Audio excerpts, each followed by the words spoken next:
Imagine que tu puisses passer une semaine entière à scruter des ruines anciennes et à prendre des photos des sites archéologiques les plus surréalistes qui soient. Serais-tu prêt à le faire? Alors, commençons à creuser. La première étape de ton périple est l'Asie du Sud-Est. C'est là que se trouvaient les ruines les plus impressionnantes. Commençons par Bagan, situé aux confins de la Birmanie. Il existe plusieurs façons de visiter le site, et tu es heureux d'avoir décidé de souscrire à 2 expériences différentes. La première est un voyage en montgolfière au lever du soleil. Juste avant l'aube, tu grimpes à bord du ballon et, dès que le soleil commence à poindre à l'horizon, tu entreprends de survoler cette région enchanteresse.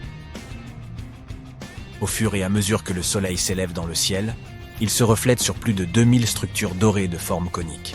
Ce volume en montgolfière est plutôt bref, mais il permet d'avoir une vue imprenable sur la 60aine de kilomètres que couvre le site. De retour sur la terre ferme, tu loues un vélo et arpentes le village des ruines. Certaines d'entre elles sont à ciel ouvert et permettent un petit coup d'œil à l'intérieur.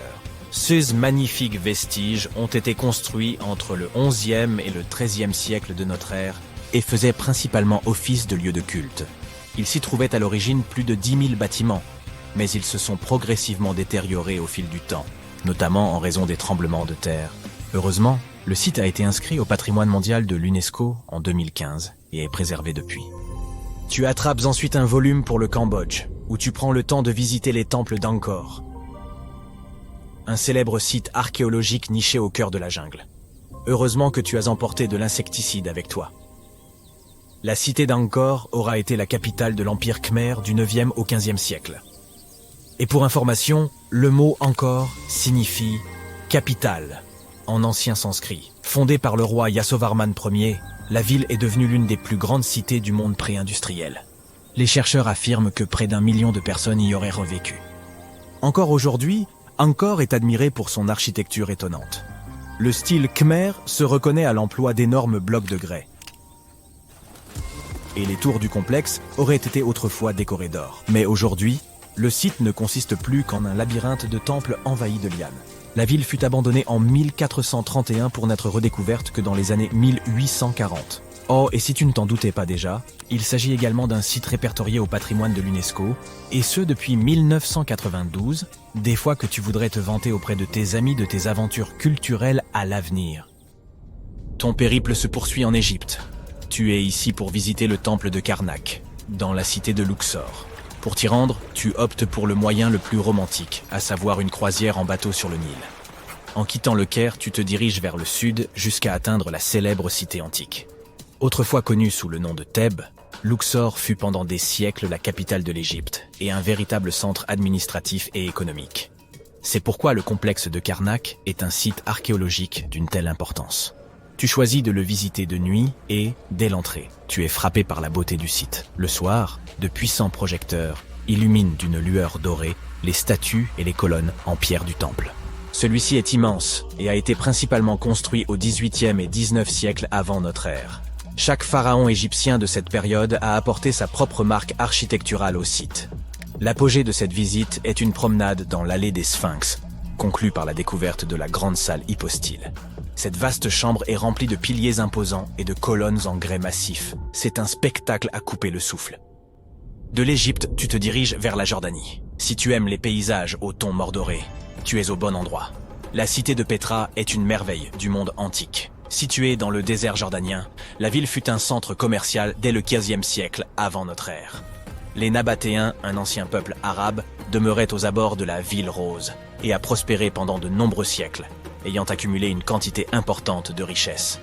La ville était connue pour son système innovant de gestion des eaux, lequel a rendu la région habitable. Et bien entendu, tu auras un aperçu de ces vestiges lors de ta visite. La structure en forme de porte monumentale, sculptée à même la roche, et qui a fait la renommée de Pétra, s'appelle la Kasneh, ou trésor du pharaon. Elle se trouve à l'entrée principale du site, et on dit qu'un véritable trésor y serait enfoui. N'oublie pas de te placer juste en dessous de l'arche, et de prendre l'une de ces photos connues de tous pour tes réseaux sociaux. Une fois Pétra cochée sur ta liste, tu t'envoles pour le sud de l'Europe. Plus précisément, la pointe de la botte italienne. Tu as prévu une excursion d'une journée afin de visiter les ruines de Pompéi. Pompéi est accessible en voiture depuis la ville de Naples. Elle abrite les ruines sinistres mais parfaitement préservées d'une cité qui fut jadis engloutie par la lave. L'éruption du Vésuve, en 79 après JC, a laissé la ville de Pompéi complètement ensevelie sous des millions de tonnes de cendres. La cité antique a été retrouvée pour la première fois sous la roche volcanique au XVIe siècle, mais ce n'est que dans les années 1870 que l'on a entrepris de l'excaver. Aujourd'hui, tu pourrais déambuler dans les allées de ces anciennes ruines romaines et te figurer à quoi ressemblait la ville à son apogée. Pompéi était une agglomération riche et animée. Les ruines du site ont révélé que de nombreux quartiers de la ville possédaient plusieurs fours à pain, de vastes marchés et même des maisons avec balcons. Un signe de grande richesse à l'époque. Et crois-le ou non, certaines œuvres d'art ont survécu à l'éruption. Les archéologues ont découvert des sculptures et des fresques parfaitement conservées, représentant des banquets et des créatures mythologiques. Tout cela tend à indiquer que les membres de la haute société y résidaient. La ville possédait même des thermes et un système de douche fabriqué dans des matériaux de luxe. Pendant que tu te trouves encore en Europe, tu feras bien un saut pour visiter l'emblématique Stonehenge. C'est une parfaite excursion d'une journée si tu séjournes un jour à Londres, qui ne se trouve qu'à un court trajet de ta destination. Stonehenge est situé dans la plaine de Salisbury, dans le Wiltshire, en Angleterre, et représente l'une des ruines les plus connues au monde. Vieux de plus de 5000 ans, ces curieux anneaux de roche comptent parmi les plus anciennes structures en pierre de la planète. Faits de grès, ils sont entourés de mystères, car on ignore encore largement qui les a construits et dans quel but. Les théories les plus répandues affirment que Stonehenge aurait été utilisé comme un calendrier solaire géant, construit pour aider les gens à garder le compte des jours, des semaines et des mois. Quel travail acharné pour créer un banal calendrier, n'est-ce pas? La dernière étape de ton voyage t'emmènera à la découverte de l'Amérique latine. Au Guatemala, en Amérique centrale, se trouvent d'anciennes ruines mayas. La cité perdue de Tikal est un site composé de 3000 bâtiments, les vestiges de l'ancienne capitale de l'Empire Maya. Son importance était autrefois comparable à celle de villes comme Londres ou New York aujourd'hui. L'Acropole Nord est l'ensemble de monuments le plus ancien de Tikal. Érigée à la seule force des bras humains en 350 avant notre ère, elle servait de lieu de dernier repos aux rois et aux prêtres. À l'époque, ces pyramides à degrés étaient peintes en rouge, une couleur adorée des Mayas. Mais aujourd'hui, bien sûr, tu ne verras plus que le calcaire. Tu te demandes peut-être ce qui a pu précipiter la chute d'une ville aussi grandiose. Les archéologues n'ont aucune idée de la cause du déclin de Tikal. Jusqu'à aujourd'hui, cette question demeure sans réponse. S'agit-il d'une famine?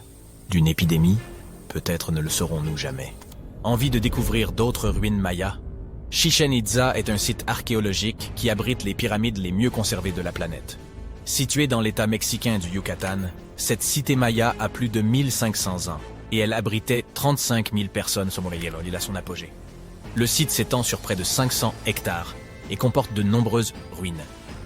Son point culminant est El Castillo, un immense temple flanqué d'escaliers qui s'élève à 25 mètres au-dessus du sol. Sa particularité réside dans le fait qu'il comporte 91 marches sur chacune de ses 4 faces. En comptant la plateforme supérieure, cela fait un total de 365 marches, qui se trouve également être le nombre de jours de l'année solaire. Ouf! Quel voyage trépidant! Il est temps de rentrer à la maison et de méditer sur tout cela. À la prochaine fois.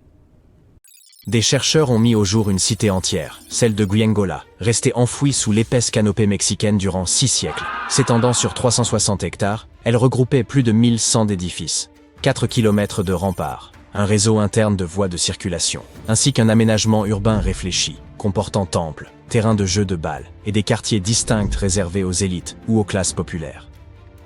Pendant des générations, l'on a cru qu'il ne subsistait là qu'une forteresse abandonnée, selon des récits transmis oralement.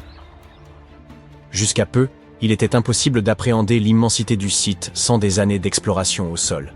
Mais grâce à une technologie récente, un outil de télédétection appelé LIDAR, il a été possible de générer en à peine 2 heures, depuis un avion, une modélisation tridimensionnelle de l'ensemble. Guyengola fut édifié entre 1350 et 1121. Ce site revêtait une importance capitale pour les Zapotèques, peuple implanté dans la région depuis environ 700 avant notre ère. Les familles y cohabitaient dans des demeures organisées autour d'un vaste patio central bordé de pièces. À mesure que les foyers s'élargissaient, de nouvelles chambres étaient ajoutées, faisant évoluer l'architecture domestique. Les analyses ont démontré que dirigeants et habitants de conditions modestes œuvraient de concert à l'essor de la cité. En raison du relief montagneux environnant, ils surent exploiter intelligemment les pentes naturelles pour y implanter leurs constructions, favorisant ainsi l'écoulement des eaux pluviales. Cette ingéniosité a permis de garantir la solidité et la pérennité des habitations, dont bon nombre demeurent encore debout aujourd'hui. Au cœur de la cité se dressent 2 pyramides, sans doute consacrées aux rites et cérémonies que les prêtres accomplissaient en l'honneur de leurs dieux. Les offrandes étaient déposées sur les autels, tandis que le public se rassemblait sur 2 places aujourd'hui affaissées. On y trouve également un palais comportant 64 pièces, dont certaines soutenues par des colonnes circulaires, réparties sur plusieurs terrasses inclinées. On y trouve des patios desservis par de nombreux escaliers, tous reliés entre eux. L'outil de télédétection a également révélé un promontoire circulaire, aménagé sur un affleurement rocheux naturel, qui permettait aux apothèques de voir leurs ennemis s'approcher de loin. Les chercheurs ont aussi identifié 2 structures circulaires, probablement conçues pour l'observation astronomique et la mesure du temps. Ils ont aussi mis au jour plusieurs tombes, attestant la présence d'un cimetière urbain. À la fin du XVe siècle, les apothèques exerçaient leur pouvoir sur une vaste portion de la côte pacifique et étaient parvenus à défendre leur territoire contre les ambitions expansionnistes des Aztèques. Ils réalisèrent un exploit quasi inespéré, tenir bon durant un siège de 7 mois à Giangola et en sortir victorieux. Après cette victoire, ayant conservé leur domination sur le sud mésoaméricain, les apothèques n'avaient plus besoin de demeurer à Giangola. Si les montagnes offraient certains avantages, l'accès à l'eau douce et à des terres fertiles pour l'agriculture s'avérait essentiel. La petite ville de Tehuantepec, située à 19 km à peine, réunissait ces conditions. Ils s'y établirent donc peu avant l'arrivée des Espagnols, en 1521. Avec le temps, les pratiques culturelles des apothèques commencèrent à décliner. Leur civilisation ne s'éteignit toutefois pas totalement. Aujourd'hui encore, plus de 3000 apothèques résident dans l'état mexicain d'Oaxaca, où ils continuent de perpétuer leur langue et leurs traditions. La création du modèle 3D de cette cité perdue ne constitue qu'une étape préliminaire dans la recherche. Les archéologues espèrent que les études à venir permettront de mieux comprendre l'organisation politique et sociale des apothèques, la manière dont ils administraient leur cité, ainsi que la nature de leurs échanges avec les Espagnols à leur arrivée. Ils projettent d'examiner les 1170 structures révélées par le balayage lidar, ce qui nécessitera plusieurs années. Plutôt que de fouiller le sol, ils auront recours à des technologies non invasives afin d'explorer la ville sans en altérer les vestiges. Grâce à cette même technologie, les scientifiques ont pu révéler l'existence d'une vaste cité ancienne enfouie sous le dense feuillage de la forêt amazonienne. Un ensemble structuré de maisons, de places, de routes et de canaux reposait dans l'ombre d'un imposant volcan. Pendant des siècles, nombre de chercheurs ont cru que les peuples amazoniens vivaient dans de modestes huttes, ne défrichant que de petites parcelles pour subsister. Or, cette cité, édifiée il y a 2500 ans et occupée durant un millénaire, nous prouve le contraire. Les experts estiment que des dizaines, voire plusieurs centaines de milliers de personnes vivaient au sein de sociétés urbaines complexes. Le balayage de la région a permis d'identifier 6000 plateformes rectangulaires, chacune mesurant environ 20 mètres sur 10 et s'élevant à une hauteur de 2 à 3 mètres. Ces constructions étaient regroupées autour de places centrales, avec des routes rectilignes aux angles droits parfaits, connectées par des sentiers. L'une d'elles atteignait même 26 km de long. La réalisation de voies parfaitement droites exigeait davantage que le simple suivi du relief naturel. Certaines d'entre elles revêtaient probablement une valeur rituelle ou spirituelle. Le sol volcanique, particulièrement fertile, favorisa l'essor de cette civilisation, mais il pourrait aussi avoir contribué à sa disparition. Les chercheurs ont en outre révélé les défenses de ces villes comme des fossés barrant l'accès à plusieurs d'entre elles. Il est donc possible que des groupes voisins aient tenté d'envahir ces cités. La prochaine phase consistera à étudier les 300 km² adjacents afin de mieux cerner l'ampleur et la complexité de cette société ancienne, qui pourrait même surpasser par sa taille la célèbre civilisation maya du Mexique et d'Amérique centrale. En 1963, un habitant de Turquie fit une découverte stupéfiante en rénovant sa maison. En abattant un mur de sa cave, il mit au jour une pièce énigmatique. En poursuivant ses fouilles, il tomba sur un tunnel, lequel le mena à la ville souterraine de Derinkuyu. Il s'agit de l'une des cités souterraines les plus profondes et les plus vastes de Cappadoce, et même de toute la Turquie. Les habitants occupaient 8 niveaux souterrains, chacun offrant un accès à des caves, des espaces de stockage, des chapelles, une école, une salle d'études ainsi que d'autres installations. Ces étages étaient interconnectés par un vaste réseau de tunnels. Il est probable que cette cité enfouie ait été conçue comme refuge. Située à une profondeur de 85 mètres, elle demeure invisible depuis la surface. Le site était suffisamment vaste pour accueillir environ 2000 personnes, accompagnées de leur bétail et de leurs vivres. Un puits de ventilation, profond de 55 mètres, assurait l'aération. Selon les archéologues, les premiers niveaux auraient été aménagés par les Phrygiens avant d'être repris et perfectionnés par les Romains. L'apogée de Derinkuyu s'est toutefois manifesté durant l'ère byzantine. La cité suivante, longtemps tenue pour légendaire, n'était évoquée que dans de rares textes anciens et quelques inscriptions énigmatiques, si bien que son existence demeurait incertaine. Après avoir exploré une grande partie du littoral égyptien, un archéologue du nom de Frank Goddio et son équipe ont soudain aperçu un visage monumental émergeant des profondeurs. C'est ainsi que la ville engloutie de Thonis Héracléion fut révélée, à plus de 6 km au large d'Alexandrie. Parmi ces vestiges reposaient 64 navires, 700 ancres et un fabuleux trésor de pièces d'or. Les archéologues considèrent que les éléments les plus remarquables de cette découverte sont la statue haute de 6 mètres et les vestiges du temple. À son époque, la cité accueillait des rituels et des célébrations dans le sanctuaire d'Amon. Façonnées en granit et en diorite, les ruines ont traversé les siècles sans se détériorer malgré leur immersion prolongée. Elles offrent aujourd'hui un aperçu précieux de la vie, 2300 ans plus tôt, dans l'un des carrefours commerciaux les plus importants du monde antique. La ville disposait d'un réseau de canaux, comparable à une Venise égyptienne d'un autre âge. Ces voies d'eau reliaient divers ports et points d'ancrage, tandis que des ponts unissaient tours, temples, habitations et autres édifices. Thonis Héracléion constituait le principal port du royaume pour le commerce extérieur et la perception des taxes. L'origine de son engloutissement demeure incertaine, mais les chercheurs l'attribuent à des phénomènes naturels. Vers la fin du second siècle avant notre ère, probablement à la suite d'une terrible inondation, la cité fut submergée. Par la suite, Alexandrie, fondée par Alexandre le Grand, surpassa Héracléion en prestige et en influence. Avant cela, Héracléion faisait office de principale porte d'entrée maritime vers l'Égypte. Après la catastrophe, de nombreux navires durent réorienter leur itinéraire vers Alexandrie. Héracléion sombra alors dans l'oubli, jusqu'à sa redécouverte en l'an 2000. Faisons ensemble une expérience de pensée, voulez-vous? Imaginez que vous êtes en train d'escalader l'Himalaya et que vous vous êtes perdu. Il semble que vous soyez dans une vallée isolée. Vous avez épuisé toutes vos réserves de nourriture et d'eau, et vous ne savez plus quelle direction prendre. Vous êtes tellement à bout de force que vous ne savez même plus si vous serez capable de rentrer chez vous. Soudain, au loin, vous apercevez un homme à l'air sage qui marche vers vous. Mais vous ne pouvez vous empêcher de fermer les yeux, vaincu par la fatigue. Vous ouvrez les yeux et découvrez un endroit totalement inconnu. Le sage est assis juste à côté de vous. Il vous dit « Bonjour, voyageur, et bienvenue au pays des immortels ». On dirait le début d'un film d'Indiana Jones, n'est-ce pas? Mais que diriez-vous si je vous disais qu'un tel endroit existe, tout au moins selon certaines légendes, croyances et textes anciens? Les textes tibétains mentionnent un lieu appelé Gyangenj, également connu sous le nom de Shambhala ou Shangri-La selon les cultures. Cette ville légendaire est le foyer d'êtres immortels et une terre d'éveil spirituel. Prenez l'un de ces noms, Shambhala, par exemple. Cela signifie « source du bonheur » en sanskrit. On s'attendrait donc à ce que ce royaume céleste soit entouré de toutes sortes de merveilles, avec des jardins et d'imposantes et majestueuses constructions.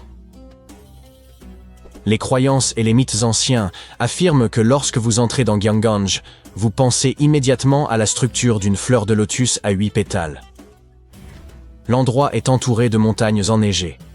Il possède de magnifiques cascades qui se jettent dans un lac pur et divin dont l'eau a des pouvoirs thérapeutiques extrêmement puissants. Ce lieu est illuminé en permanence par une lumière blanche comme du lait et qui ne provient ni du soleil ni de la lune. On y trouve également des plantes phosphorescentes qui peuvent émettre la lumière souhaitée sur commande vocale.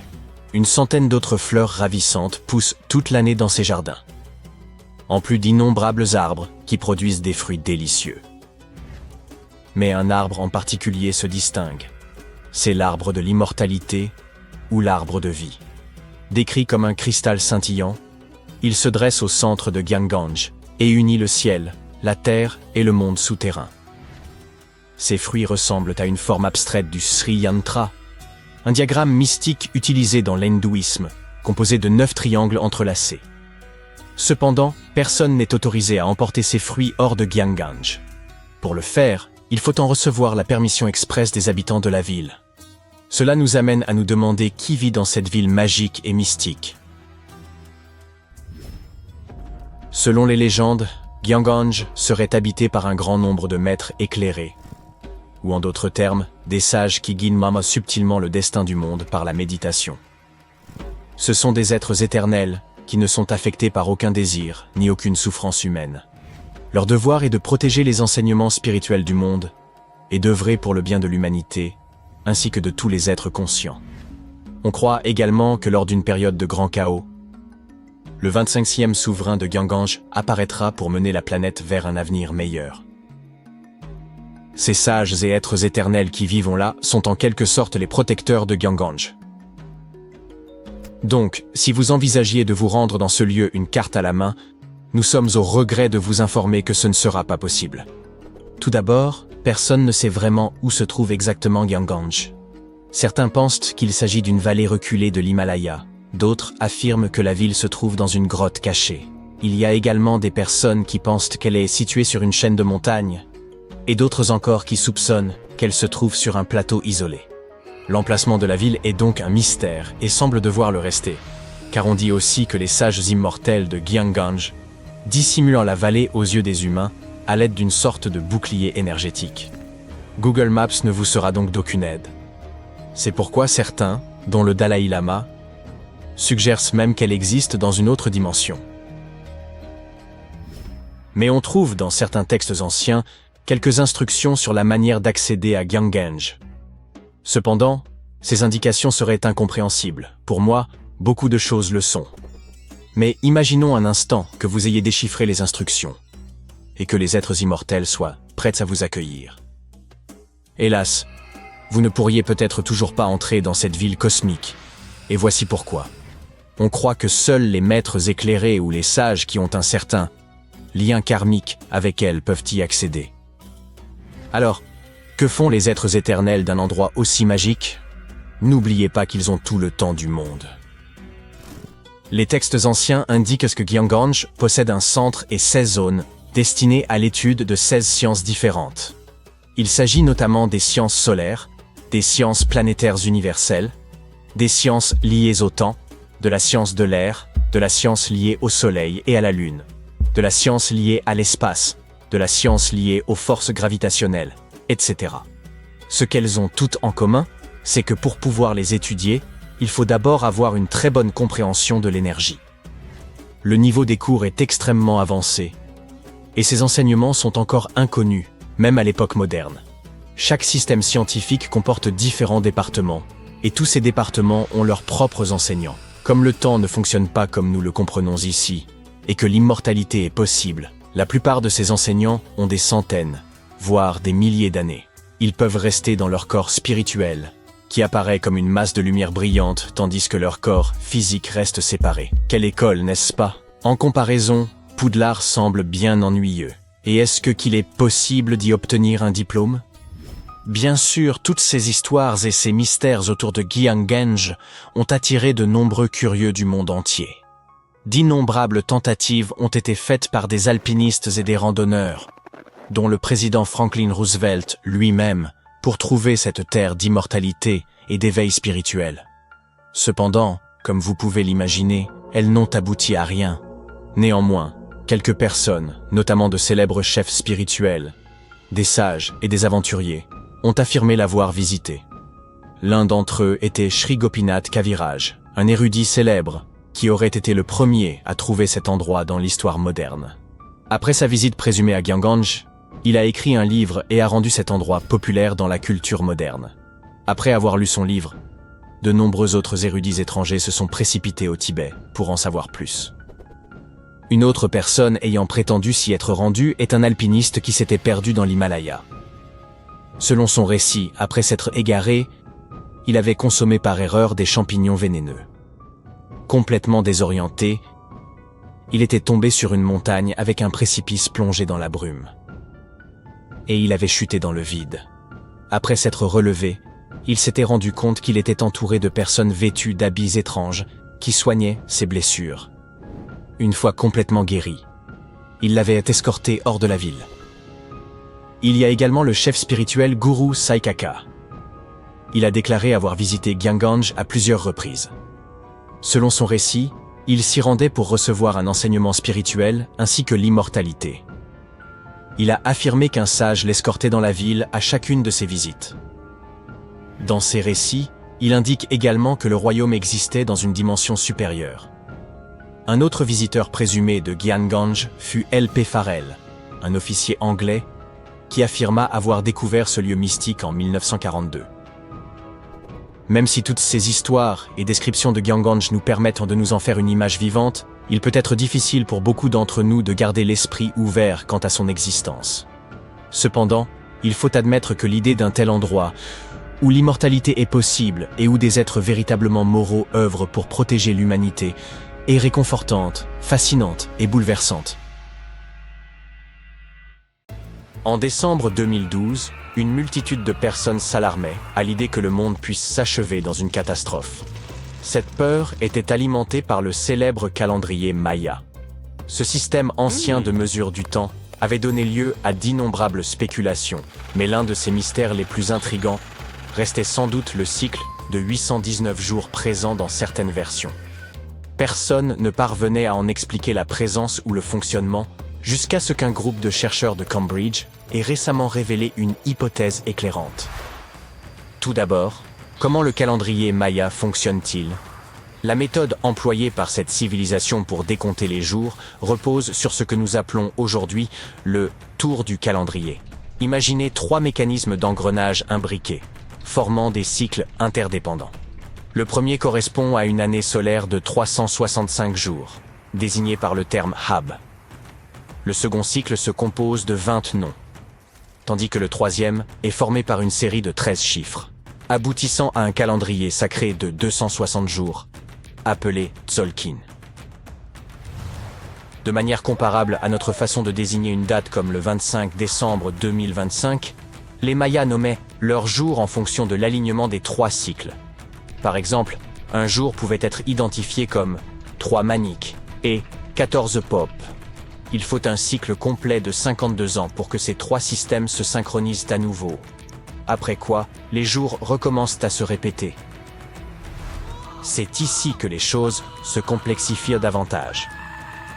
Certains monuments mayas comportent des inscriptions énigmatiques mentionnant un autre cycle, le fameux compte de 819 jours. On en dénombre environ une vingtaine d'exemples, principalement découverts à des endroits tels que Palenque et Yaxchilan, au Mexique. Ces inscriptions, loin d'être anodines, suggèrent que ce calendrier renferme un secret d'importance. Les premières études ont révélé que le cycle de 819 jours était associé à 4 couleurs et aux points cardinaux qui leur correspondaient. Le noir pour l'ouest, le rouge pour l'est, le blanc pour le nord et le jaune pour le sud.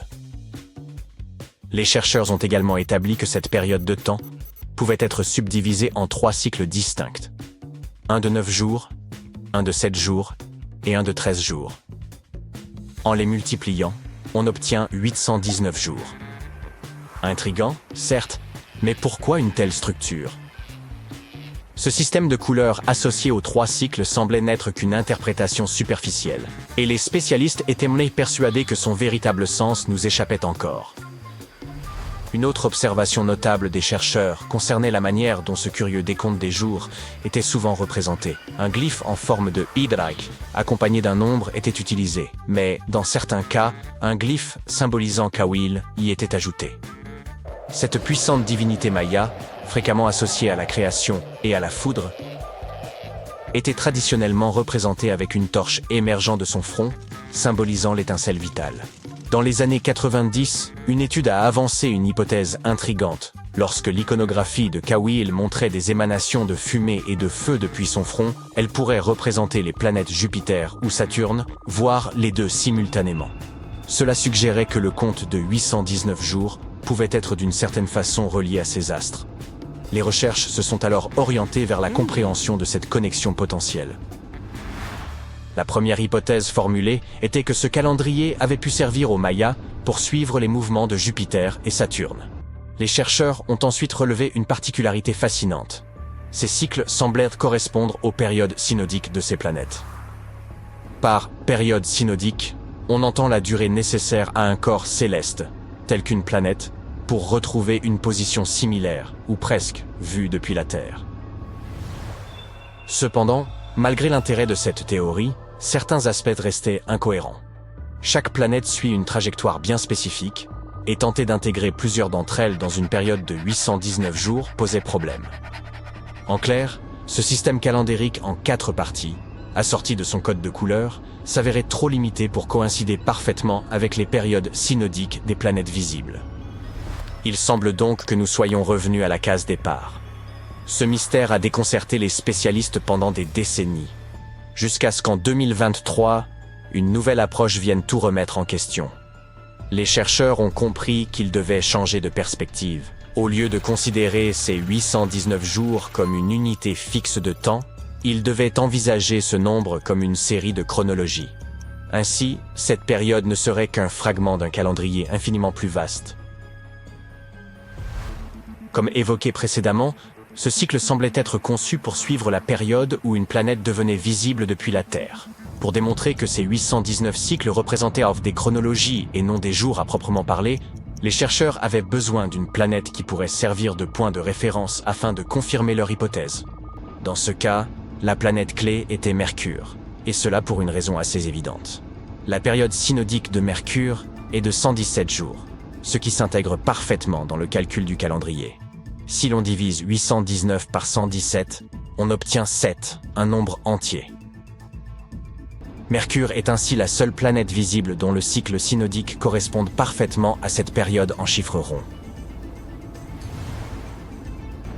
Une fois ce point de départ solide établi, il restait à élargir le calendrier. En étendant sa durée à 20 périodes de 819 jours, un schéma cohérent a commencé à apparaître. Et, comme par magie, tous les cycles synodiques des planètes venaient s'intégrer parfaitement dans ce système. Par exemple, la période synodique de Saturne, qui est de 378 jours, s'aligne parfaitement après 6 cycles de 819 jours. Vénus, quant à elle, s'aligne tous les 5 cycles, Jupiter tous les 19 cycles, et Mars, nécessitant la plus longue période, s'ajuste tous les 20 cycles. En résumé, il faut environ 45 ans pour que Mars s'aligne avec les périodes synodiques de toutes les planètes visibles. C'est ainsi que les chercheurs ont conclu que cette ancienne civilisation ne faisait pas référence à des jours, mais à des chronologies. Les astronomes mayas avaient conçu ce décompte comme une composante d'un système calendaire plus complexe, comprenant 20 périodes. Cela soulève néanmoins une question. Pourquoi l'étude des périodes synodiques était-elle si cruciale pour les Mayas? Nous ne disposons pas encore de réponses détaillées sur ce calendrier énigmatique. Mais il est certain que les Mayas accordèrent une grande importance à l'influence du cosmos sur leur vie quotidienne. Ils cherchèrent peut-être à comprendre comment les mouvements des planètes visibles s'harmonisaient avec leurs autres systèmes calendaires. Ce système n'est toutefois qu'une facette de l'extraordinaire compréhension astrologique des Mayas. Leur savoir allait bien au-delà de l'utilisation des cycles astrologiques pour l'agriculture. Ils possédaient également des connaissances d'une précision remarquable, comme celle de prédire les éclipses solaires. Les archéologues estiment que le lien entre les Mayas et les étoiles se manifeste dans les vestiges de leur civilisation. Un exemple célèbre se trouve dans la pyramide de Chichén Itzá, située dans la péninsule mexicaine du Yucatan. À la base de son escalier, on peut observer une tête de serpent sculptée dans la pierre. Mais le détail le plus fascinant se produit lors des équinoxes de printemps et d'automne, lorsque le jour et la nuit ont une durée égale. À ces moments précis, le soleil projette des ombres triangulaires sur l'escalier, donnant l'illusion d'un serpent ondulant le long des marches. Un autre exemple de l'intégration de leurs connaissances astronomiques se trouve à Tikal, au Guatemala. Cette pyramide, construite aux alentours de l'an 1 après Jésus-Christ, est considérée comme l'un des premiers complexes astronomiques des Mayas. Grâce à son orientation et son alignement minutieux, elle leur permettait de suivre et de calculer avec une grande précision les solstices et les équinoxes. Les Mayas étaient de chevronnés observateurs du ciel, De même que nous disposons aujourd'hui d'observatoires modernes dotés de dômes, ils avaient leur propre équivalent. C'est ainsi qu'on découvre El Caracol, dont le nom signifiant escargot en espagnol, se réfère à l'escalier en colimaçon situé à l'intérieur de la tour. Érigé aux alentours de l'an 906, cet édifice offrait l'emplacement idéal pour scruter les moindres changements dans le ciel et suivre les mouvements du Soleil, de la Lune, des planètes et des étoiles. Contrairement à nous, avec nos télescopes, nos satellites et nos technologies de pointe, les Mayas s'appuyaient exclusivement sur l'observation à l'œil nu, ce qui rend leurs accomplissements d'autant plus impressionnants. Vous êtes égaré au plus profond des jungles de la péninsule du Yucatan, au Mexique. Des sons mystérieux résonnent autour de vous, et pour couronner le tout, le crépuscule s'installe peu à peu. Bientôt, vous vous retrouverez seul en plein cœur d'une forêt tropicale inexplorée. Il faut bien admettre qu'entreprendre la quête d'Eldorado en solitaire n'était pas l'idée la plus brillante. Vous continuez d'avancer aussi rapidement que possible, lorsque soudain, attendez. Que distinguez-vous là-bas? Ça ressemble à d'imposants escaliers de pierre. Tout cela n'a rien de naturel. Alors vous saisissez votre appareil pour le prendre en photo. Peut-être n'avez-vous pas déniché l'or, mais vous avez peut-être mis au jour une découverte inestimable. Félicitations, vous venez de découvrir Okomtun, une cité maya oubliée depuis des siècles. Dissimulée à une 60aine de kilomètres au cœur de la jungle, son nom se traduit littéralement par « colonne de pierre ». La pierre devait être prisée à l'époque, car ces bâtisseurs l'ont abondamment employée pour ériger leurs pyramides, leurs habitations et même leurs terrains de jeux de balles. Si vous pensiez que les Européens détenaient l'exclusivité du ballon rond, détrompez-vous. Les Mayas étaient de fervents amateurs de ces jeux, qu'ils pratiquaient pour le plaisir et la compétition. Okomtun s'inscrit dans une série d'autres cités mayas autrefois perdues, qui sont désormais redécouvertes grâce aux avancées technologiques actuelles. Nous aborderons les autres dans un moment. La caractéristique la plus étonnante de celle-ci est sans doute son emplacement au milieu de zones marécageuses, ce qui explique pourquoi elle fut construite sur un terrain surélevé. Cette ville, d'une envergure monumentale, s'étendait sur plus de 50 hectares, soit l'équivalent de 90 terrains de football juxtaposés. Les chercheurs ont mis au jour des indices révélant qu'Okomtun comptait des pyramides pouvant atteindre 15 mètres de hauteur et qu'elle fut probablement un centre social majeur entre 250 et 1000 après Jésus-Christ. Il s'agit assurément d'un bouleversement majeur. Toutefois, l'exploration des cités mayas disparues remonte déjà au XIXe siècle. Les technologies modernes, telles que l'imagerie LIDAR, permettent aujourd'hui aux archéologues de scruter les forêts denses sans être entravés par la végétation. Cela signifie qu'il n'est plus nécessaire de s'aventurer dans la jungle tropicale au risque de se perdre, comme vous l'avez fait au début de cette vidéo. Le LIDAR fonctionne un peu comme une radiographie. Il projette des faisceaux laser qui détectent les traces de ruines ou de constructions anciennes. D'après Sarah Parcak, une archéologue spécialisée en télédétection spatiale, les images satellitaires ont joué un rôle crucial dans la découverte d'anciennes villes en Amérique du Sud, en Égypte et ailleurs. Elle consacre d'ailleurs la majeure partie de ses journées à analyser minutieusement ces images pour repérer d'éventuelles traces de cités anciennes. Selon elle, les ruines sont souvent enfouies sous la végétation, la terre ou le sable, rendant leur identification particulièrement complexe. Cependant, grâce à ces outils remarquables, les chercheurs ont également découvert d'anciennes chaussées mayas qui parcouraient les anciens territoires de cette civilisation. Admirez donc ces anciens passages. Nous sommes davantage habitués à voir de telles ruines dans des pays du vieux continent. Mais imaginez des routes de 40 mètres de large, blanchies à la chaux, pour guider les voyageurs dans l'obscurité. Les scientifiques ont récemment mis au jour un réseau de plus de 170 km de ces voies, qu'ils estiment antérieures aux premières routes mayas officiellement répertoriées jusqu'à présent. Ces routes, qui traversaient parfois des terrains marécageux et étaient même surélevées par endroits, sont aujourd'hui qualifiées de premières super-autoroutes du monde. Bien qu'aucun indice de traction animale n'ait été retrouvé, il est probable que les Mayas les aient utilisés pour se déplacer au sein d'un réseau, pouvant compter jusqu'à 964 peuplements. Construites sous la forme d'une vaste toile d'araignée, ces chaussées, d'après les informations recueillies par les archéologues, servaient à former un système étendu d'échanges économiques et sociaux entre les différentes cités. Cette découverte remet complètement en question l'idée selon laquelle la période préclassique maya, qui remonte à 2000 ans avant notre ère, se limitait à de petits villages tribaux. Imaginez l'ampleur des ressources humaines et l'expertise en ingénierie qu'il a fallu mobiliser pour ériger ces immenses voies blanches. Les archéologues pensent que la construction de ces voies suivait un processus similaire à celui utilisé pour les pyramides, un amalgame de boue et de pierres de carrière, complété par plusieurs couches de calcaire pour leur donner cette teinte éclatante. Assez impressionnant, n'est-ce pas? Prenons cependant un peu de recul pour mieux comprendre le contexte. Les Mayas représentèrent l'une des plus vastes civilisations précolombiennes des Amériques. Jusqu'à présent, les spécialistes estimaient qu'à son apogée, la civilisation maya comprenait plus de 40 cités, regroupant des millions d'habitants.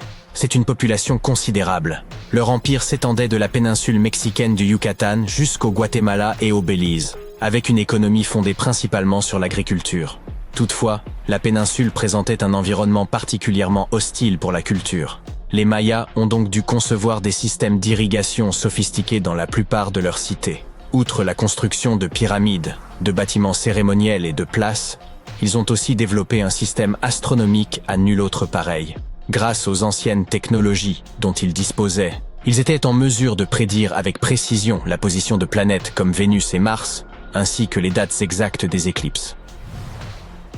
Si vous n'avez jamais vu d'exemple de cité maya ancienne, voici Tikal. Située au cœur de la jungle guatémaltèque, Tikal est réputée pour avoir été la capitale d'un ancien État maya conquérant. À son apogée, cette ville était aussi influente que des métropoles comme Londres ou New York le sont aujourd'hui. Elle est composée d'un ensemble de monuments complexes, dont l'Acropole Nord, l'un des plus anciens de Tikal. Façonnée exclusivement par des mains humaines vers 350 avant notre ère, elle servait de sépulture aux rois et aux dignitaires. Les monuments, pouvant atteindre jusqu'à 60 mètres de hauteur, étaient autrefois ornés d'une splendide peinture rouge, une couleur chère aux Mayas. Mais de nos jours, il ne reste que la pierre calcaire exposée. Chichén Itzá, quant à elle, abrite l'une des pyramides les mieux conservées au monde. Située dans l'état du Yucatan, cette ville maya remonte à plus de 1500 ans. À son apogée, elle comptait environ 35 000 habitants et s'étendait sur une superficie de 10 km². Le site est dominé par El Castillo, un majestueux temple pyramidal de 24 mètres de haut. Ce qui le distingue particulièrement, ce sont les 91 marches de chacune de ses 4 faces qui, en y ajoutant la plateforme supérieure, totalisent 365 marches, correspondant au nombre de jours de l'année solaire. Il est évident que c'était une civilisation de grande ampleur, n'est-ce pas? C'est d'ailleurs pour cette raison que le mystère de son déclin reste si difficile à élucider. Les indices relatant l'effondrement de cet empire autrefois puissant sont rares. Quelle en aurait été la cause? Une sécheresse dévastatrice peut-être? Des recherches menées en 2017 ont apporté quelques éléments nouveaux susceptibles d'éclaircir ce mystère. À partir des données recueillies sur le site de Ceibal, au sud-ouest de Tikal, les chercheurs ont examiné les résultats des analyses de radiocarbone, ainsi que les découvertes issues des fouilles archéologiques et des céramiques, pour obtenir de nouvelles informations sur le déclin inattendu de cette grande civilisation. Les résultats indiquent que les Mayas n'ont probablement pas subi un effondrement soudain, mais plutôt une série de vagues d'instabilité sociale et de crises politiques. Ces bouleversements auraient entraîné la dégradation des centres urbains et amorcé la dispersion de la population maya. Il reste néanmoins difficile de déterminer avec précision les causes exactes de ce déclin. Cela dit, de récentes découvertes apportent un éclairage important sur l'histoire de l'humanité, touchant non seulement l'Empire Maya, mais aussi d'autres civilisations disparues d'Amérique du Sud. Une découverte majeure au Brésil, réalisée grâce à l'imagerie satellitaire, suscite également la stupeur des scientifiques. Des images prises à proximité du rio Xingu, dans la région amazonienne, suggèrent que des villes peuplées de millions de personnes auraient pu exister au cœur de la jungle, bien avant l'émergence de notre civilisation moderne. Si cela ne vous surprend pas, difficile de dire ce qui le ferait. Des images satellites ont également révélé un réseau de tranchées datant de 200 à 1200 après Jésus-Christ, au sein de la forêt bolivienne. Ces traces suggèrent la présence de communautés pouvant abriter environ 60 000 personnes au cœur de la jungle. Lorsque des chercheurs de l'Université de Floride se sont rendus sur le terrain pour vérifier les données satellitaires, ils ont eu la surprise de découvrir plusieurs monticules, accompagnés de fossés et de géoglyphes. Les archéologues ont aussi mis au jour des vestiges de murs soigneusement élaborés, organisés autour de places et rappelant les constructions typiques des anciens Mayas.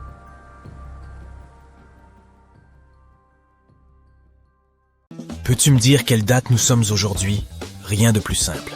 Il te suffit de regarder ton smartphone et le tour est joué.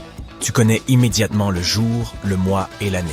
Mais a-t-il toujours été aussi facile de connaître la date? Nos ancêtres avaient-ils même le concept d'une année qui dure 365 jours? Oui et non. Les calendriers mayas, eux, avaient des cycles. C'est proche de ceux que nous appelons une année. Mais le cycle maya était beaucoup plus long. 819 jours. Et c'est là que le mystère commence. 819 jours par rapport à quoi? Quand ce calendrier commence-t-il et quand se termine-t-il? Les scientifiques se posent cette question depuis des décennies. Ils ont découvert et déchiffré le calendrier maya dans les années 1940. Récemment, 2 scientifiques américains, John Linden et Victoria Bricker, ont proposé une solution. Qu'ont-ils fait de différent de leurs prédécesseurs? Le duo a déchiffré le code en élargissant sa réflexion. Ils ont étendu ce calendrier de 819 jours à 45 ans. C'est 20 fois plus long que le cycle original. Et une certaine logique a commencé à émerger. Il s'agit d'une avancée majeure, car les Mayas mesurèrent le temps d'une manière très complexe. Oublie les chiffres arabes, faciles à lire, dont nous disposons aujourd'hui. Ces peuples anciens utilisaient des glyphes. Il s'agit de minuscules images représentant des caractères, un peu comme les icônes sur ton bureau ou les symboles universels. Lorsque tu vois un petit point surmonté de 3 lignes courbes, tu sais qu'un réseau Wi-Fi est disponible. Le calendrier maya utilisait des glyphes qui représentaient des animaux ou des phénomènes naturels. Par exemple, il y avait des symboles représentant un jaguar et un aigle. Chaque glyphe marquait un jour. Chaque cycle est répété 4 fois, soit 819 jours x 4. Appelons ces 4 cycles des blocs. Les Mayas coloraient chaque bloc différemment. Les chercheurs pensaient que ces couleurs correspondaient aux 4 points cardinaux. Le rouge correspondait à l'est, le blanc au nord, l'ouest au noir, et, enfin, le jaune indiquait le sud. Puis les années 1980 sont arrivées. Oui, c'est vrai. Ce n'était pas la décennie la moins étrange. Il s'est avéré que ces calculs étaient erronés. Les chercheurs ont alors déterminé que les couleurs étaient associées à la position du soleil dans le ciel. Ainsi, la couleur jaune représentait le point le plus élevé du soleil, autrement dit son zénith, et le blanc représentait son point le plus bas, appelé nadir. Il semble donc que ce calendrier ait montré à quel point les anciens Mayas étaient doués pour l'astronomie. Ceci est particulièrement évident à Chichén Itzá. Cette cité maya de premier ordre est située dans la péninsule du Yucatan, au Mexique. Une impressionnante pyramide à degrés s'y dresse. Elle est dédiée à Quetzalcoatl, la divinité serpent à plumes, et son alignement est parfait. 2 fois par an, il s'y produit quelque chose de merveilleux, lors des équinoxes de mars et de septembre. Ce sont ces moments où le soleil se trouve directement au-dessus de l'équateur. À ces 2 dates, le jour et la nuit durent en le même temps. Sur le site de la pyramide, la lumière du soleil éclaire d'abord la sculpture de la tête de serpent à la base de la structure. Puis elle gravit les 91 marches. Cela crée l'illusion qu'un serpent arpente la pyramide. Aujourd'hui encore, les gens se rassemblent pour assister à ce spectacle. Celui-ci devait être encore plus impressionnant au moment où les Mayas ont achevé la structure, entre 1050 et 1300 après JC. Et sais-tu ce qu'est une période synodique? Moi non plus, mais les astronomes mayas, eux, le savaient. Une période synodique est le temps qui s'écoule avant qu'un corps stellaire ne fasse un tour complet. Par exemple, il s'agit de la période entre 2 pleines lunes. Depuis la Terre, cette période dure environ 28 jours. Les Mayas observèrent le ciel en permanence. Ils consignaient soigneusement les périodes synodiques de toutes les planètes. De Vénus à Saturne, ces astronomes anciens ont recensé presque tous les corps célestes. Mais quel est le rapport avec leur calendrier? Les calculs des chercheurs américains ont révélé le lien. Prenons l'exemple de la planète la plus proche du Soleil, Mercure. Sa période synodique est de 117 jours. Multiplie ce chiffre par 7 et tu obtiendras quel nombre? 819. Exactement. Une coïncidence? Certainement pas. Car les périodes synodiques des autres planètes correspondent aussi parfaitement à ce nombre magique. Mais cela n'est pas visible à partir d'un seul cycle maya. Les scientifiques ont dû l'étendre plusieurs fois pour découvrir cette configuration. Il y a une raison pour laquelle personne n'a pu déchiffrer le code pendant si longtemps. On ne s'est concentré que sur une seule planète. L'astuce consistait à additionner les calculs mayas pour chacune des planètes. Les chercheurs devaient simplement avoir une vue d'ensemble. Cela nous amène à l'année 2012. Te souviens-tu que certains pensaient que la fin du monde aurait lieu le 21 décembre? Il s'est avéré que ça n'a pas été le cas. Nous sommes aujourd'hui en vie et en bonne santé. Mais qu'est-ce qui a lancé cette fausse rumeur? Le calendrier maya, pardi. 6 peuples anciens ont basé leur calendrier sur de longues périodes de toutes les planètes. Cela impliquait beaucoup de mathématiques compliquées et de multiplication. Cette date de 2012 correspondait simplement à la fin de leur cycle. C'est ce qu'on appelle le compte long, et cette période est l'équivalent de notre année grégorienne. Pour les Mayas, 2012 était un peu comme le 31 décembre pour nous. Il s'agissait simplement de la fin d'un cycle dans lequel il mesurait le temps. Il n'y a donc pas lieu de paniquer. Les fêtes de fin d'année sont peut-être un peu folles, mais le monde ne s'arrête pas le 1er janvier. Les Mayas ne se contentaient pas d'étirer leur calendrier. On parle bien, là, du fameux caoutchouc. Oui, tu as bien entendu. Ceux peuples anciens s'étaient capables de concevoir différentes qualités de caoutchouc 3000 ans avant que le célèbre américain Charles Gould ne le fasse. Ils extrayèrent le latex naturel de l'EVA. Il s'agit d'une substance laiteuse, qui peut être transformée en caoutchouc naturel. Et ils n'étaient pas les seuls à le faire. Les chercheurs ont trouvé des preuves que leurs voisins aztèques et olmèques faisaient de même. Mais que faisaient-ils de tout ce caoutchouc? Ils n'avaient pas besoin de pneus de bagnole, ça c'est certain. Mais c'est toujours cool d'avoir une belle paire de sandales pour la plage. Les conquistadors espagnols ont écrit au sujet des chaussures à semelles en caoutchouc que portaient les indigènes. Malheureusement, les archéologues n'en ont toujours pas retrouvé. Ce serait pourtant un grand pas pour l'archéologie. Les Mayas jouèrent donc avec le caoutchouc, littéralement.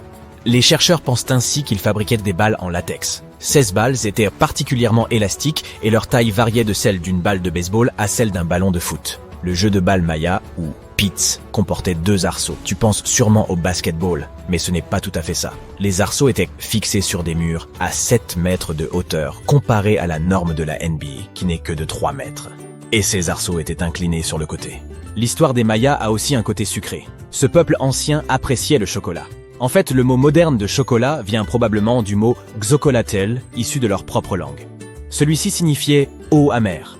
D'accord, on comprend la partie amère, mais pourquoi de l'eau? Les Mayas ne produisirent pas de chocolat sous la forme que nous lui connaissons aujourd'hui.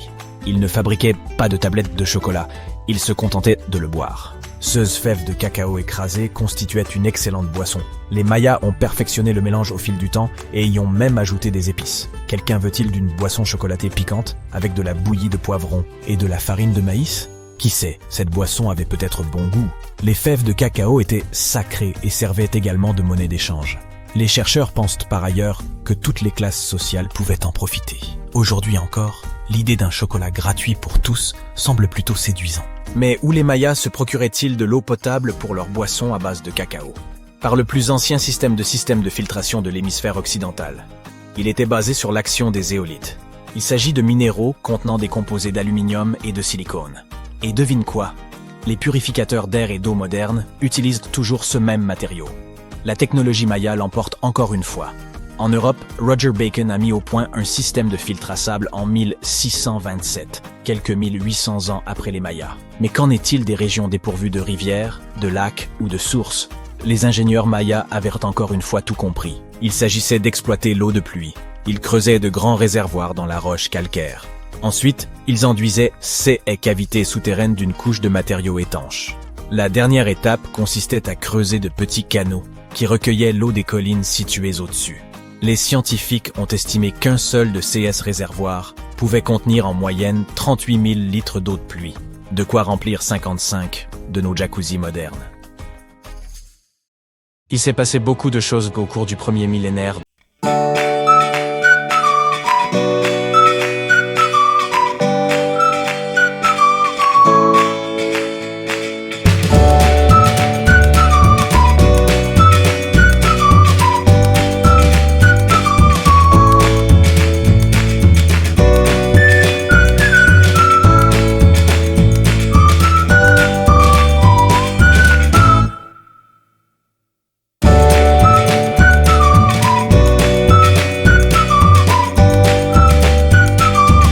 Cette civilisation était loin d'être simple.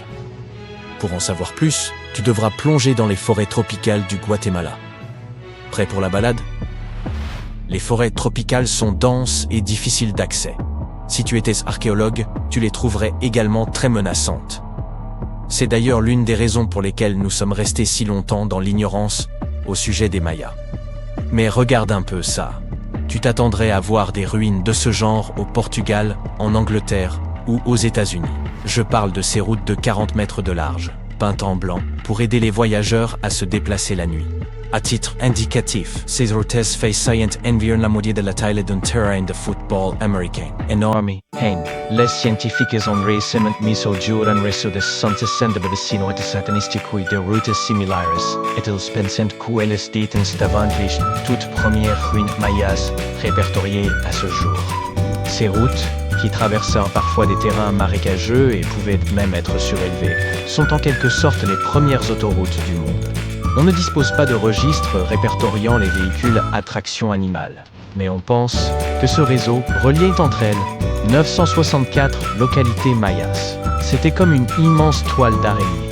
Et d'après ce que les archéologues ont trouvé, ce réseau constituait un système d'interactions économiques et sociales.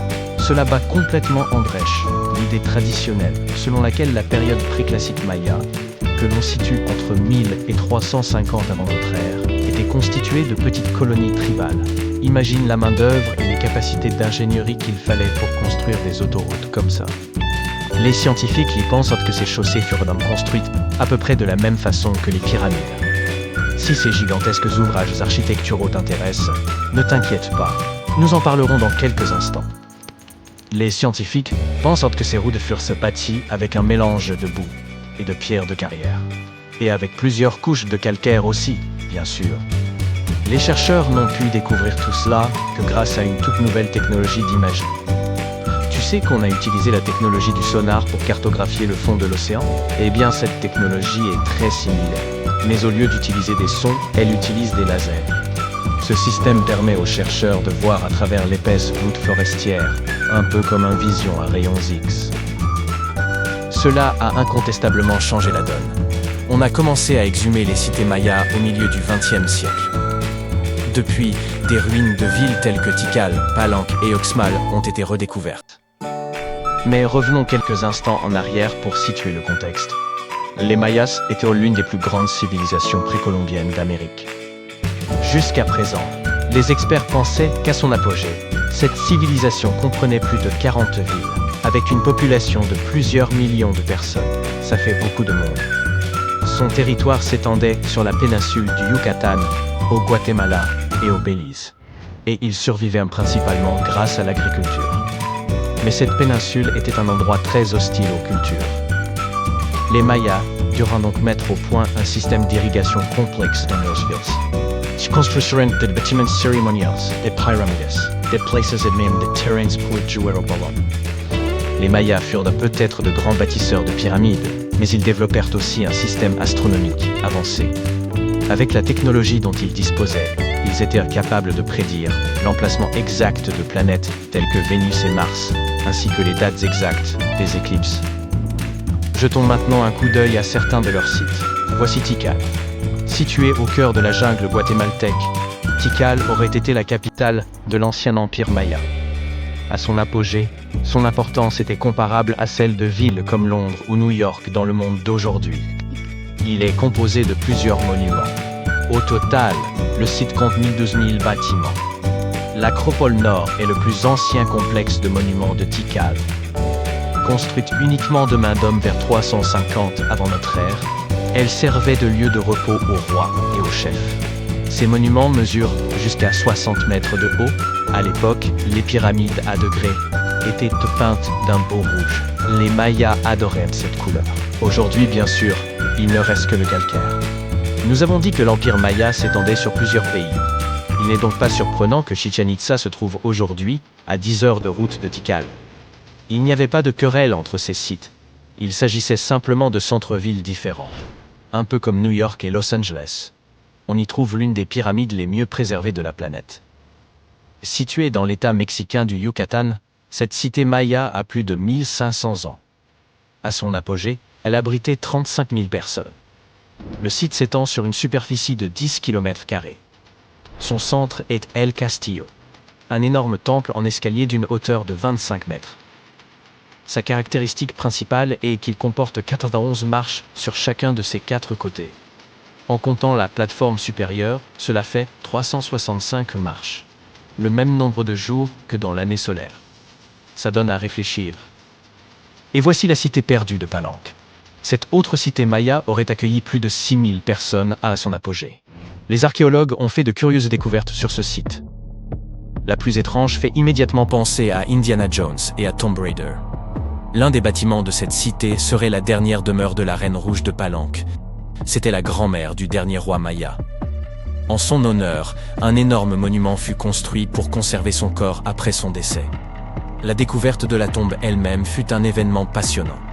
Les archéologues ont trouvé un ancien monument en creusant sur le site en 1994. Ils ont tout d'abord vu une pièce avec une porte cachée. En ouvrant cette porte, ils sont tombés sur un couloir de 2,5 mètres de long. Au bout de ce couloir se trouvait la chambre de la reine. Et à l'intérieur, la momie de la reine elle-même. Ils l'ont trouvée accompagnée de ses perles, de ses coquillages de jade et de ses pierres précieuses. Mais en explorant les vestiges, l'équipe a remarqué quelque chose d'étrange. La pièce était remplie d'une poudre de couleur rouge. Les chercheurs savaient que cette couleur était importante pour les Mayas. Mais ils ne comprenaient pas pourquoi la reine avait été enterrée avec cette substance inconnue. Ils en ont ramené un échantillon qu'ils ont analysé et ont découvert que cette poudre était du cinabre, un minéral très dangereux. Lorsqu'elle est inhalée, elle peut causer de graves dommages à la santé. L'équipe a conclu qu'il ne pouvait être sûr que d'une pique pour quiconque tenterait de voler ces trésors. Une vraie malédiction. Une chose qui a toujours troublé les chercheurs est le manque de données concernant le déclin de cet empire tout-puissant. Quelle aurait pu en être la cause? La sécheresse? Une maladie? De nouvelles recherches menées en 2017 ont tout de même permis de faire la lumière sur cette question. À partir de données recueillies à Saïbal, un site situé au sud-ouest de Tikal, les scientifiques ont analysé des céramiques et autres objets exhumés lors de fouilles archéologiques afin d'en savoir davantage sur la disparition inexpliquée de cette civilisation.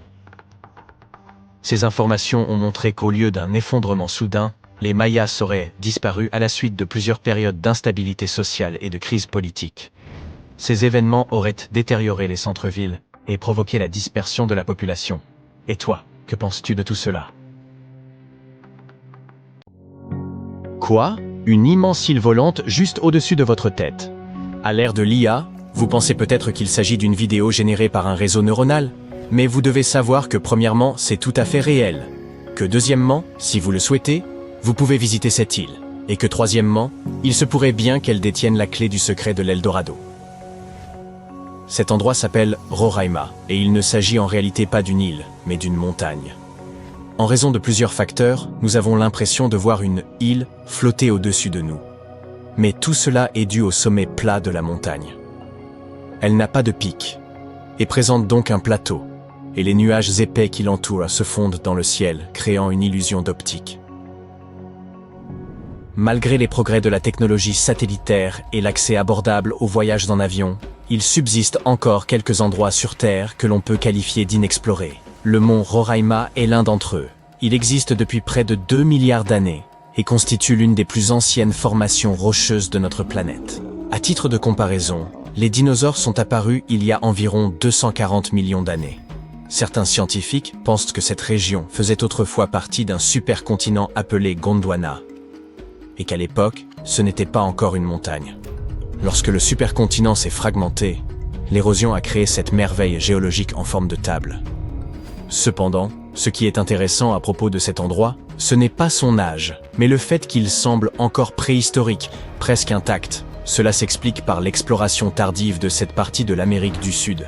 D'ailleurs, nous découvrons encore chaque année de nouvelles espèces de faune et de flore dans ces environs. Pour une montagne, elle est relativement petite, seulement 2810 mètres.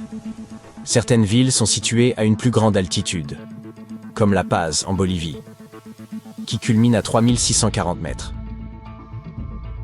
Des gens pourraient donc vivre dans la région du mont Roraima, malgré son accès difficile. Cependant, il y a un hic. Les Paimon sont les premiers à avoir habité cette région et ils possèdent une tradition mythologique incroyablement riche. Par exemple, leur mythologie met en scène des divinités qui vivent sur les tépuis, des montagnes au sommet plat situées dans les prairies. Ces montagnes sont considérées comme sacrées et interdites aux vivants, car elles seraient le lieu de résidence des esprits ancestraux, les Mawari. Il existe donc des traditions qui interdisent de vivre dans cette région, mais certaines sources affirment néanmoins que des communautés locales y habitent. Cependant, les problèmes ne sont évidemment pas seulement liés aux esprits, mais aussi aux possibilités d'emploi très limitées. Des visites guidées sont toutefois proposées. Que verrez-vous si vous osez vous rendre dans cet endroit? Au pied de la montagne se trouve une forêt tropicale humide à feuilles persistantes, avec des arbres dont la hauteur varie entre 25 et 45 mètres, certains spécimens pouvant atteindre jusqu'à 60 mètres. La plupart d'entre eux sont endémiques, ce qui signifie que c'est le seul endroit au monde où vous pouvez les trouver. Vous verrez également des orchidées aussi grandes qu'un arbre de taille moyenne. Ce n'est pas surprenant. En raison de l'isolement de cet endroit, les espèces qui y vivent ont suivi un parcours évolutif complètement différent de celui de la plupart des espèces végétales et animales de notre planète. Ensuite, vous aurez toutes les chances de tomber sur une cascade au pied du Roraima. Elle coule là depuis des millions d'années. Fait amusant, il n'y a pas de rivière au sommet du Roraima. Ce sont les précipitations qui s'infiltrent dans les roches poreuses qui créent ce spectacle incroyable. Tout cela donne l'impression d'un monde perdu, n'est-ce pas? D'ailleurs, Sir Arthur Conan Doyle s'est inspiré des tepuis et de leurs hauts plateaux pour écrire son roman « Le Monde perdu ». Oui, il n'est pas seulement célèbre pour Sherlock. Parmi ces merveilles naturelles, le Roraima se distingue comme le tepuy le plus accessible. Il existe d'autres formations similaires, mais elles sont beaucoup moins faciles d'accès. Oui, parmi toutes ces montagnes, le Roraima est peut-être le plus facile à atteindre, mais cela reste très difficile, même avec toutes les technologies modernes. Alors, comment a-t-il été découvert? Difficile à dire, mais il existe une théorie étayée par des documents officiels. Au XVIe siècle, Sir Walter Raleigh, admirait son col et sa belle moustache, était une personnalité importante du monde élisabétain, soit le règne d'Élisabeth Ier. En 1594, il entendit parler d'une grande cité d'or située près du fleuve Caroni. Cette idée lui resta en tête. Peut-être voyait-il là un moyen de s'enrichir rapidement. Quoi qu'il en soit, un an plus tard, il partit explorer ce qui est aujourd'hui la Guyane et l'est du Venezuela, et il décrivit avec précision le mont Roraima. Le 22 mars 1595, une flotte anglaise dirigée par Walter Raleigh apparut au large des côtes de Trinidad. Raleigh tenta de se montrer aimable avec les colons espagnols, en faisant du commerce et en les invitant même à bord de ses navires pour se divertir. Après quelques verres, les Espagnols lui révélèrent qu'une certaine personne menait des activités particulières en Guyane, recueillant des informations sur la géographie du territoire et les trésors cachés à l'intérieur des terres. Le 7 avril, Raleigh lança une attaque surprise sur la ville de San José et réussit à capturer cette personne. Après l'avoir interrogé pour obtenir des informations, Raleigh annonça son intention de se rendre en Guyane à la recherche de la légendaire Cité d'Or. Comme ces navires ne pouvaient pas naviguer dans les chenaux étroits du delta de l'Orénoque, Raleigh fit modifier l'un d'entre eux, probablement une galéasse. Ce navire pouvait transporter 60 hommes et 40 autres furent répartis dans des embarcations plus petites. La progression fut lente dans le delta et ils se perdirent dans ce que Raleigh décrivit comme un labyrinthe de rivières. Finalement, ils arrivèrent au Caño Manamo, puis dans le cours principal de l'Orénoque. Un peu plus en amont, à la confluence de l'Orénoque et du Caroni, Raleigh rencontra un chef indigène nommé Topiawari, avec lequel il s'entendit très bien. Topiawari lui révéla que son peuple avait été chassé de l'intérieur de la Guyane par une tribu féroce venue de l'ouest. Cela renforça la croyance répandue, partagée par les Espagnols et Raleigh, selon laquelle Eldorado abritait des Incas fugitifs venus du Pérou. Topiawari mentionna également que la tribu envahissante était riche en or et affirma que leur ville la plus proche, à seulement 4 jours de marche vers le sud, était la source des plaques d'or que l'on trouvait dans un vaste rayon. Mais il laissa entendre que des trésors encore plus précieux se trouvaient un plus loin dans les terres. Raleigh se rendit ensuite à l'embouchure du Caroni, mais de forts courants l'empêchèrent d'avancer. Il envoya 2 groupes de reconnaissance à terre tandis qu'il en dirigeait un 3e.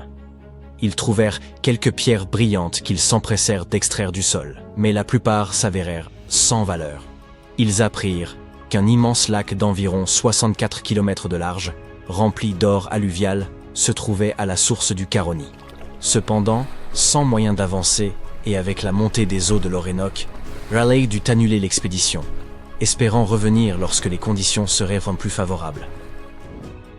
Ce n'est qu'en 1616, plus de 20 ans plus tard, que Raleigh obtint de Jacques Ier l'autorisation de tenter une deuxième expédition en Guyane.